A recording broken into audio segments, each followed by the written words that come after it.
Hi friends, అందరికి very very good morning. ఏం చేస్తున్నారు ఫ్రెండ్స్? ఈ రోజు అయితే మా ఆయన పూజ కంప్లీట్ అయిపోయింది. నేనైతే ఇల్లు తుడిసి ఇవన్నీ చేసరికి ఆయన అయితే పూజ చేసుకుంటున్నాడు. ఈ రోజు అయితే పూజ కంప్లీట్ అయింది. ఇక పనికి వెళ్ళాలి ఈ రోజు కొద్దిగా, ఎందుకంటే పూజ అయిపోయినాక వెళ్దా ఉన్నాడు మా ఆయన. ఇక పూజ అయితే అయిపోయింది. ఇక పూజ అంతా ఇక అన్ని కంప్లీట్ అయిపోయినాయి. బోళ్ళు మేసాము.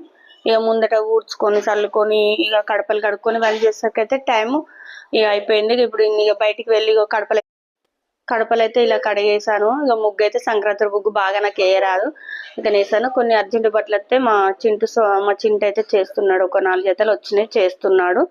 ఇక మా చెయ్యి అంటే చేస్తున్నాడు ఒక 4 జతలు. ఈయనైతే తులసమ్మ కాడ కూడా దీపం పెట్టుడు అయిపోయింది.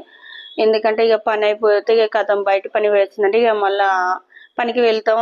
ఇప్పుడు వచ్చినాక వంట స్టార్ట్ చేస్తా. ఏం కూర అనేది కూడా మీకు వీడియో పెడతాను. ఇక మా ఆయన అయితే పూజ అయిపోయింది. ఇక చాయ్ పెడుతుండు, పాలు కాబట్టి ఇక చాయ్ పెడతాను. వీడియో నేస్తే ఒక లైక్ అయితే చేయండి ఫ్రెండ్స్. మరొక